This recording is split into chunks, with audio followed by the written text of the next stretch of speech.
Last I checked, when the present takes on the future usually wins.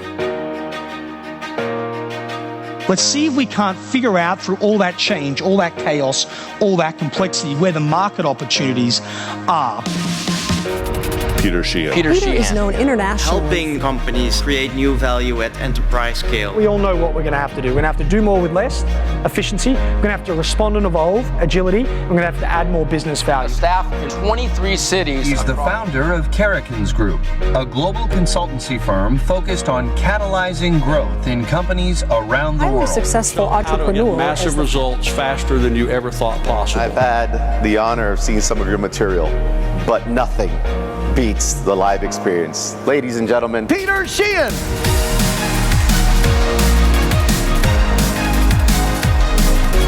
Man, do you remember the good old days? You've not seen this behavior ever, right?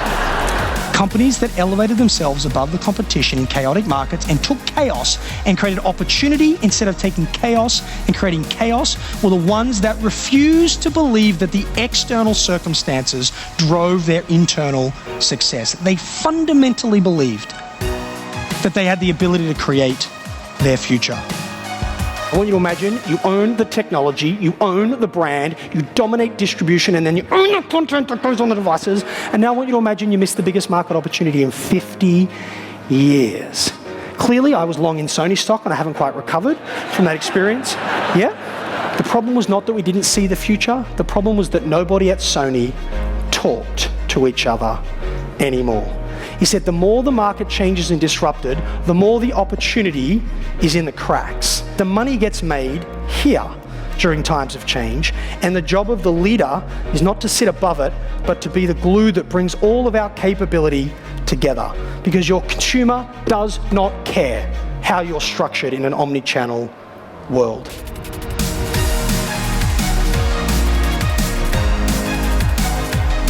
It's the ability for our customer to buy our product if they just wait 3 weeks for 25% less than they get it in store, and we're still 100% committed to a bricks and mortar retail strategy. That's the problem she had to solve. Listen to what they did. And if you take the jacket off the hanger, the two flat screens closest change their imagery. The first one shows you the artisan making the garment, because if you're going to spend $2,500 on a raincoat, you better have a really good justification for that irrational spend, all right? People who have grown up to be really good with a hammer tend to think every new opportunity is a nail. They try and shoehorn the new future into the old go-to-market model, when what they really need to do is evolve the model. And what Burberry have gone on to do is build the most powerful CRM engine in luxury goods. And it was inspired by this risk they took by moving into the very thing that disrupted them the most.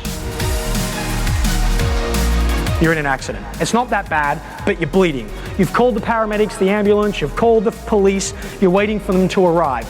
But what you don't know is that your accelerometer automatically notified the progressive claims assessor in his little white truck, and he beats the paramedic to the accident site. It's like, dude, I can't help you with your head, but here's a check to replace your vehicle. Get your teams aligned behind efficiency. Don't fight it, don't defend against it. This pressure to do more with less is not going away. Don't freak out about it. It's like getting stung to death by the same bee. It's just going to keep coming back. Go with it. And the two things you want to do and get people focused on is, number one, don't get attached to your role, don't get attached to the particular process, don't get attached to the platform that you use, get attached to the outcome. That's point number one. Point number two is, when you start thinking about that outcome, we're going to talk a lot about outcomes in a bit, put the customer right in the center of that and then work your way out, because you could find ways to deliver better support and create a better customer outcome and spend less money doing it. You can't out Amazon. You can't out Walmart. Great companies know exactly how they're going to win. And then they put every single dollar they have and every single time unit they have to invest in amplifying that value proposition. And they're saying, you know what, we're not going to play over there. That's not our space. This is our space, but we know in order to win, we have to be this good. And then you begin this upward spiral of innovation and margin creation, by the way, as well.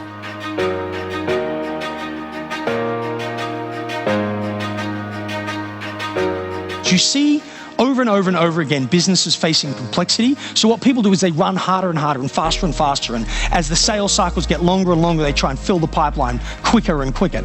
No, what Adobe did was, let's not just work hard, let's do the hard work. And the ultimate problem a marketer has, which is the vast majority of their clients, is not how do I make pretty images.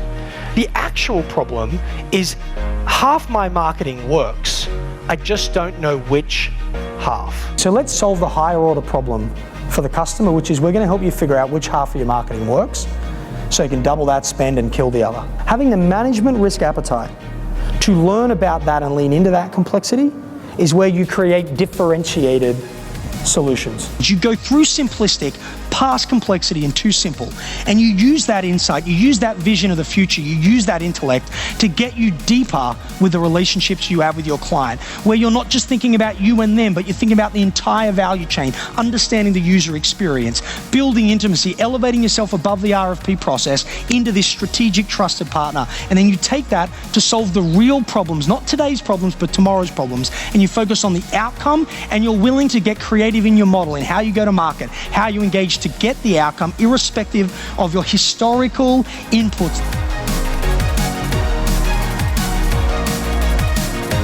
The biggest problem in times of change and transformation, or the unwillingness of an organization to adapt, is when an individual in a position of power has a personal attachment to how things get done. And they hold on to that attachment and don't move with the times, change with the technology, adopt new practices, because their ego is attached. Their identity is attached to a certain way of doing things. He put it differently. He said, where there is ego, there is excess.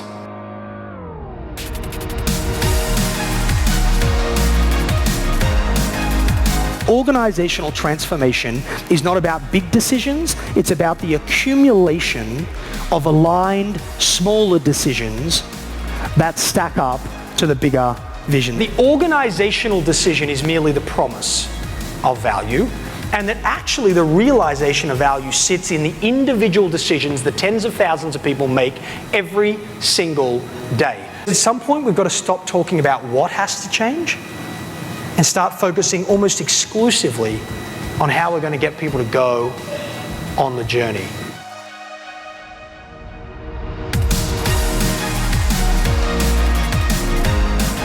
Let go of the legacy belief systems and reimagine the future in a form of possibility.